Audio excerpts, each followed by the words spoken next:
Cracker Barrel rebrand tanks stock. Dagan, Cracker Barrel, where you had your wedding reception. Their stock has plummeted 12% since they updated their logo, got rid of the man on the barrel sign, meanwhile they still have a website dedicated to DEI, which is hilarious. What's your take on all of this? Yeah, thanks for coming to me on this topic. They spent $700 million and hired 3 marketing firms and never thought to take the word cracker out of the name of the damn restaurant chain. Mm-hmm.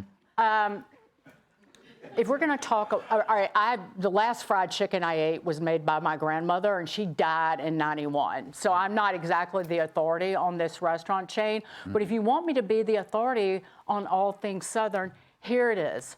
Pickup truck, Ford. Southern Vittles, make it, don't buy it. Meth, buy it, don't make it.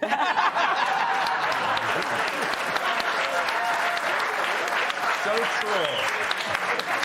So true. The more you know, America.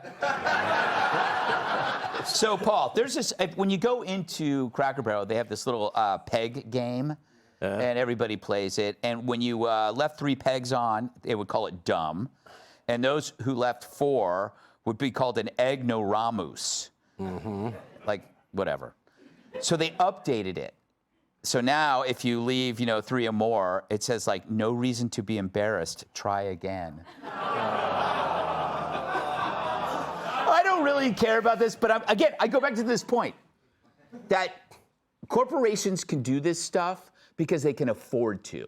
Like, whether it's Nike or Apple, they can do this DEI woke stuff because, they'd rather just spend $700 million on bullshit than have to deal with angry tweets. Right. Meanwhile, smaller companies, individuals, it trickles down to them, and they get blamed if they aren't making, specialized cupcakes for non-binary trans albinos. Yeah. No, you're right. I mean, these things look really great in the CEO boardroom. Yes. Right? Like, what's next? Like, Dylan Mulvaney is going to be churning butter on the logo here? I mean, is that what's coming here? Because it very much analogizes to the Bud Light situation. They're going to be an empty barrel if they keep this nonsense up, because very clearly it's not what America wants. And this is, to me, it's just another example of the fact that what has to go in the minds of the people who make these decisions is Americana. Yeah. All right? This was real American. I've never even been in one, to be frank with you, but I know the logo.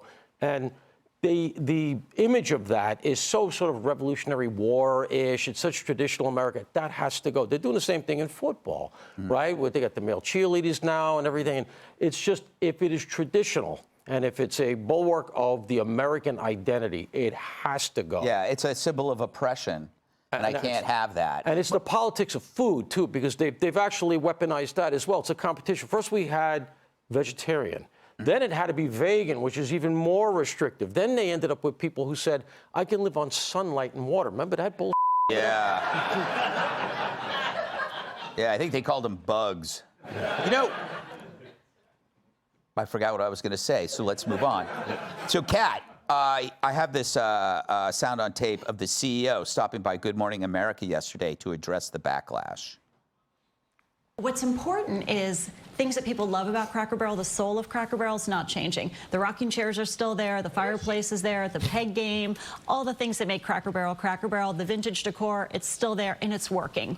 The results affirm that we're headed in the right direction. Honestly, the feedback's been overwhelmingly positive that people like what we're doing. Oh, jeez. Kat, I am going to blame you for all of this. You were the first. Sounds about right. You were the first person in media to wear prop glasses. Mm-hmm. Yeah, because before I wore glasses, I was just Kat Timpf, and then once I wore glasses, I became Kat Timpf LLC. Yes. Very good. But what kills me about this is it does remind me of the marketing person they hired for Bud Light, who in her presentation demeaned the audience. She didn't like Bud Light. She didn't like the people. And it's kind of clear to me that this CEO is ashamed of the brand. So she turned it into this kind of this banal white pasty farmhouse look that's inoffensive to everybody. Yeah, it's very like millennial in the bad way. Yeah. And I am a millennial. I mean, so I have this. I purchased this when I was on tour at a Cracker Barrel, and I would have never guessed that this would become the most controversial piece of clothing that I own. Yeah. Like I can no longer wear this out without people being like, well, you know what I think. Yeah. And it's just, which is the word. You don't want that with your clothes, especially not in New York. You want to keep moving. And she says it's overwhelmingly positive. That's not true at all. Yeah. It's both sides actually hate this. Yeah. Which is almost remarkably bad. It's one thing to do a bad job. It's not easy to do a remarkably bad job. Yeah. Where you unite two sides that agree on very little that you f***ed up.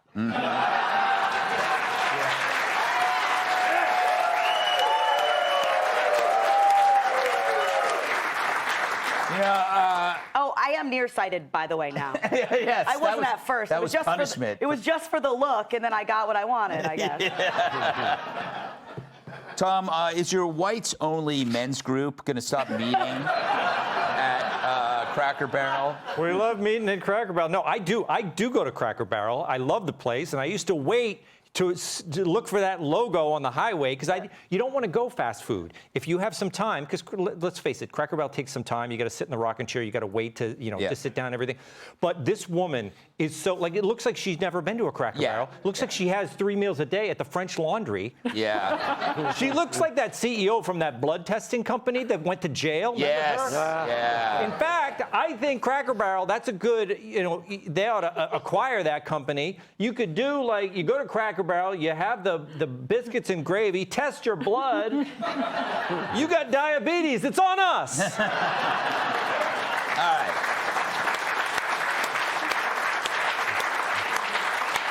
By the way, it's we got to move on, but it's common sense. When you're changing your brand or your label, it doesn't attract new people. It's only going to alienate the previous people. It's not like people suddenly go, "Oh, new label, I'm going in." Yeah. It was purely for a specific purpose that had nothing to do with the bottom line. New Coke. Yeah. You remember? Yeah.